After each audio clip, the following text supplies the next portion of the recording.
Good morning, and thanks for joining us to talk about our business. Our team delivered a great quarter, finishing off a strong year. Highlights include higher transaction counts and unit volumes, gains in market share in the US and internationally, improved in-stock levels with inventory being in great shape and down versus last year. Plus, this year, we passed $100 billion in global e-commerce sales for the first time. Typically, we see some of our customer experience scores dip during the high volume hours and days we experience during the holidays. But during Q4, the Walmart US team delivered 3-year high customer scores in our stores, for pickup and delivery from stores, and for those orders that flowed directly from our e-commerce fulfillment centers. Across countries, we continue to see a customer that's resilient but looking for value. As always, we're working hard to deliver that for them, including through our rollbacks on food pricing in Walmart US. During our Q3 call, I mentioned that we might find ourselves in a deflationary position early in calendar 24. In Walmart US, we're there in general merchandise, but the slope of the decline softened during Q4, meaning the prices are lower than a year ago, but not as much as the trend line would have suggested at the end of Q3.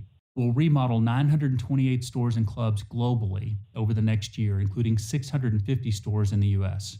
Not long ago, we shared that we would be building 30 new Sam's Clubs in the US over the next several years. And more recently, we announced we will add more than 150 supercenters and neighborhood markets in the US over the next 5 years. Outside the US, we'll open around 230 stores and clubs next year, mainly in Mexico and Central America.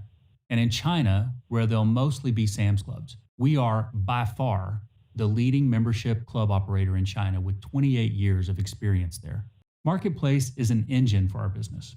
As we've added more sellers in the US, we've seen more of them use our fulfillment capabilities. Marketplace is also the fastest growing aspect of e-commerce for us outside the US. That growth helps us drive our global ad business. Our announcement today that we've agreed to acquire Vizio gives us the opportunity to reach and serve customers in new ways and connect more dots for those that advertise with us. We already offer express delivery in the US where customers can get their orders delivered fast. But what if you need something faster?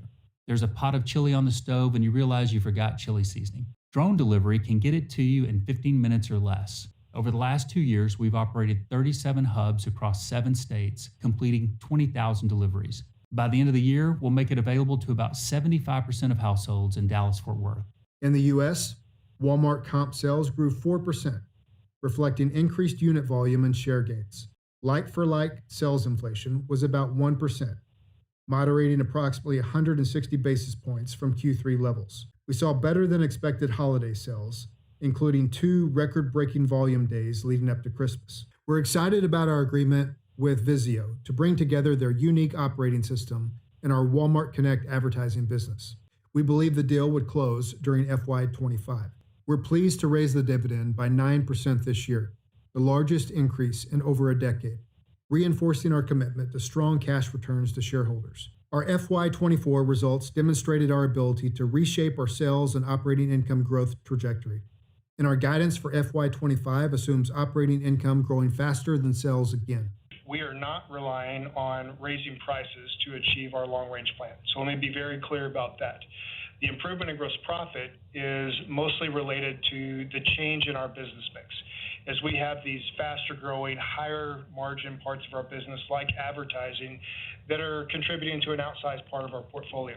So we should expect to see some improvement in gross profit. We're really pleased with not just advertising, but a lot of these faster growth parts of our business. Advertising we've called out. You noted the growth that we had for the year. We have really strong growth in the quarter. And that segues into the conversation around Vizio. We're really excited about that acquisition. I think it's very complementary to what we're already doing organically in that part of the business, and this is an accelerant. Obviously, we need to give that some time for the process to play out, and we can appreciate that you all would probably have a number of questions about it. But given that the acquisition hasn't closed, we can only reinforce what we've already shared. The way generative AI helped us really improve a solution-oriented search experience for customers and members is the thing that we're most excited about. And it happened pretty quickly, and it impacted Super Bowl search results. We gave you an example of Valentine's Day earlier, and the team's learning how to do that across all of our markets and the entirety of the company, so that's also exciting. We're pleased with what we've seen in market share gains. In the quarter, we gained share in virtually every category. But notably, one of the biggest contributors in the quarter was in this income demographic from households that make more than $100,000 a year. For general merchandise, as an example, 2/3 of the share gain that we had in the quarter was through this income demographic and digital channels. And what that illustrates, I think, broadly, is that our value for convenience is every bit as much, every great as what it is for price. And that resonates to people regardless of the size of your paycheck. And so that's one of the reasons we think that we're gaining share. Our value proposition is resonating with customers, and they're clearly shopping us in new ways versus how they have historically.